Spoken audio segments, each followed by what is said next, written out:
स्वागत है मेरे प्यारे बच्चों, आपका आपकी अपनी हिंदी की कक्षा में। आज हम अपनी हिंदी व्याकरण की पाठ्य पुस्तक बाय ब्रेन रूट सीरीज के पाठ 10 का अध्ययन करेंगे और हमारे पाठ का नाम है क्रिया। तो चलिए पाठ प्रारंभ करते हैं। निम्नांकित चित्रों के नीचे दिए गए वाक्यों को देखिए। कुछ चित्र बने हुए हैं, उनके नीचे वाक्य लिखे हुए हैं। आपको उन वाक्यों को देखना है और पढ़ना है। पक्षी उड़ रहे हैं, सचिन पढ़ रहा है, सूरज उग रहा है, नदी बह रही है। बच्चों, आपने देखा इन वाक्यों में कुछ शब्द क्या है? रंगीन है। क्यों है वो रंगीन? चलिए देखते हैं। इन वाक्यों में काम का करना, क्या काम हो रहा है? उड़ रहे हैं और पढ़ रहा है। काम का होना, उग रहा है, बह रही है। अतः यह सब क्रिया है। जब कोई काम किया जाता है तो वो क्या कहलाता है? क्रिया। जैसे वह लड़का खाना खा रहा है, लड़की नाच रही है, बच्चे खेल रहे हैं। तो वो क्या कर रहे हैं? कोई ना कोई काम कर रहे हैं। परिभाषा: जिन शब्दों से किसी काम का करना या होना पाया जाए उसे क्रिया कहते हैं। इसके अतिरिक्त निम्नलिखित शब्द भी क्रिया है। वह कुम्हार है, तुम छोटे हो, वे खिलाड़ी है, हो, था या था जैसे शब्द भी कार्य के होने की सूचना देते हैं। अतः यह भी क्रिया है, क्योंकि वो बता रहे हैं कि वो कुम्हार है, तुम छोटे हो, वे खिलाड़ी हैं। तो इसलिए है, हो शब्द भी क्या है? क्रिया है। क्रिया की आवश्यकता। अब हम पढ़ेंगे क्रिया की आवश्यकता क्यों है या क्यों पड़ती है। वाक्य निर्माण में क्रिया की अत्यधिक आवश्यकता होती है। अगर हमें कोई वाक्य का निर्माण करना है तो हमें उसमें क्रिया को भरना होगा। निम्नलिखित वाक्यों को: अंजना पत्र, आप कब, बहादुर मौसी, यह लड़का। तो ये वाक्य पूरे नहीं है, ये वाक्य सार्थक नहीं है। बिना क्रिया शब्दों के वाक्यों की रचना नहीं हो सकती। तो जब तक हम इनमें क्रिया को नहीं भरेंगे तो यह वाक्य सार्थक नहीं होंगे। अब इनमें क्रिया का प्रयोग देखिए। अब इन वाक्यों में क्रिया का प्रयोग: अंजना पत्र लिख रही है, आप कब आएंगे, यह लड़का बहादुर है, मौसी बैठी है। तो क्या हुआ? इन वाक्यों में क्रिया शब्दों को भरा गया तो यह वाक्य सार्थक हो गए।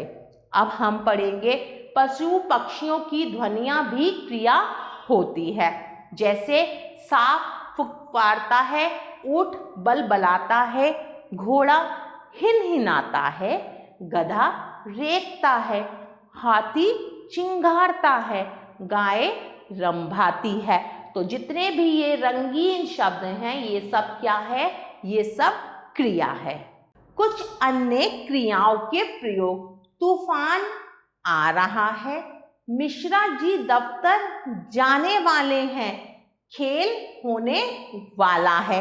तो आपने देखा इन वाक्यों में क्या है? कुछ शब्द रंगीन हैं। इन वाक्यों में आ रहा है, जाने वाले हैं, होने वाले हैं।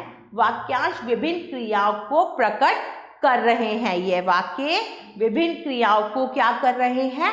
प्रकट कर रहे हैं। प्यारे बच्चों, अब हम देखेंगे आपने क्या पढ़ा, क्या सीखा। प्रश्न 1, निम्नलिखित प्रश्नों के उत्तर लिखो। प्यारे बच्चों, प्रश्न 1 आप स्वयं करेंगे। अब हम करेंगे प्रश्न 2। दिए गए वाक्यों में से क्रिया शब्दों को छांटकर सामने लिखो। कुछ वाक्य दिए हुए हैं, हमें क्या करना है? क्रिया शब्दों को छांटकर सामने लिखना है। तो चलिए करते हैं। पहला, मोर नाचता है। इसमें क्रिया क्या है? नाचता है।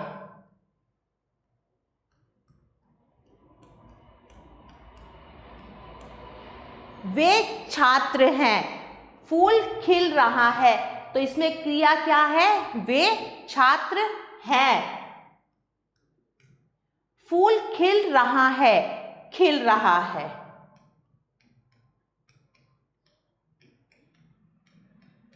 विकास कविता पढ़ेगा, कविता पढ़ेगा। अर्चना नाचती है, नाचती है। तो ये दोनों क्या है? क्रिया है। प्रश्न 3, निम्नांकित चित्रों के अनुसार क्रिया भरकर वाक्य पूरा करें। तो चित्र है, उनके अनुसार हमें क्या करना है? क्रिया भरकर वाक्यों को पूरा करना है। खिलाड़ी खेल क्या कर रहे हैं? खिलाड़ी खेल खेल रहे हैं। दादाजी समाचार पत्र पढ़ रहे हैं। रोहन गाना गा रहा है।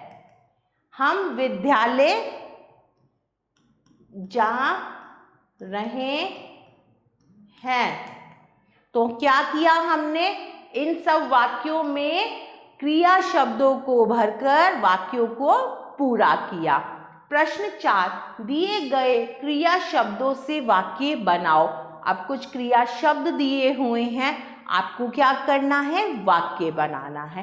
पहला है चलना, हंसना, आना, लिखना। तो प्यारे बच्चों, प्रश्न 4 आप स्वयं करेंगे। प्यारे बच्चों, इस पाठ के माध्यम से हमने क्रिया शब्दों के बारे में पढ़ा। आशा करती हूँ आपको यह पाठ बहुत अच्छा लगा होगा। हम पुनः फिर मिलेंगे एक नए पाठ के साथ। तब तक के लिए आभार।